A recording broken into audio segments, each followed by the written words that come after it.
Climate change from a Christian perspective.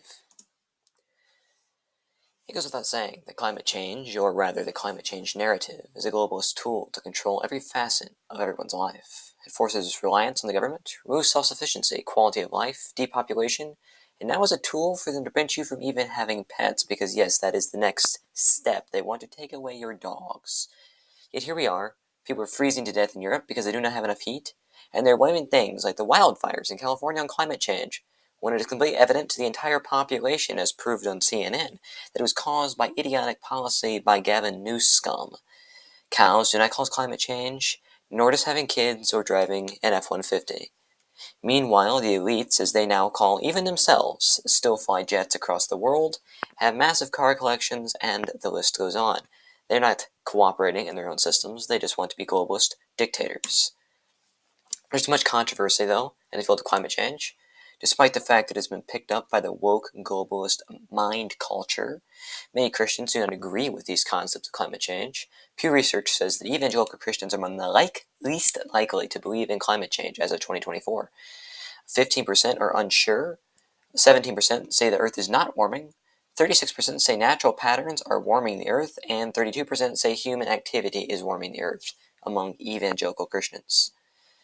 We see from the prayer chart that many Christians are not concerned with climate change, do not believe it, or at least do not see it as a human-driven threat, which, newsflash, it is not. What has the Bible to say about this? Directly, the Bible barely addresses climate change, as it is a modern topic brought up by, again, the globalist mind virus, but it says things that do relate to it. Some effects that climate change believers posit are recorded in Revelation, but not as climate change, but the very direct wrath of God. See Revelation 6 through 18. Further, the Bible says that our home is in heaven, not here on earth. So while we are commanded to take dominion and be stewards of the earth, it is only a temporary residence that we take up here. Even further, the Bible says that the earth shall one day be replaced with new heavens and a new earth, but the current one will be destroyed in fire. See Peter 3 and Revelations 21 through 22. But until the end, the earth shall remain as God desires for it to, and it will not pass away. The Bible says that as long as the earth remains, there will be seasons and there will be day and night. See Genesis 8 and Psalms 46. We have seen what the Bible says on climate change. What other evidences do these Christians, these evangelical Christian skeptics that deny the climate change is destroying the planet, supposedly, provide? Well, firstly, answers in Genesis, a major Christian Genesis-based organization, claims that a climate disaster often constitutes a highly newsworthy event. It also points to how the climate change narrative has changed roughly every 30 years, and that those supporting climate change have only looked at short-term data, insufficient to conclude climate change. Further, they say we are so limited in abilities to predict future changes that we have no authority to do so.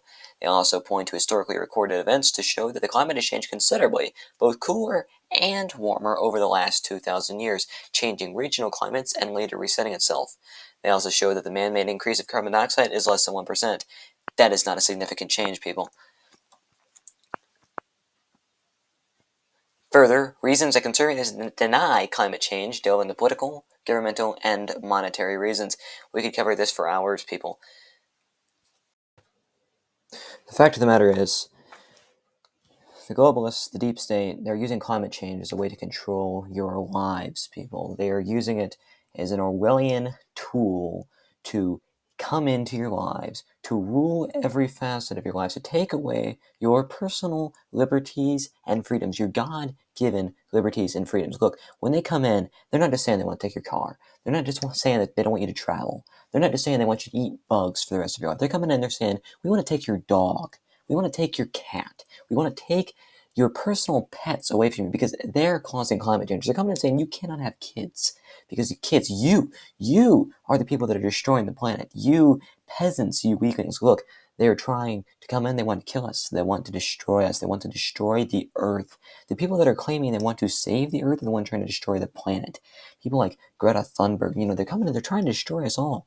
Look, they're not trying to help you. This is a way for them to control you. It's a way for them to control the world. It is a plot. It is a plan to enter the world as dictators.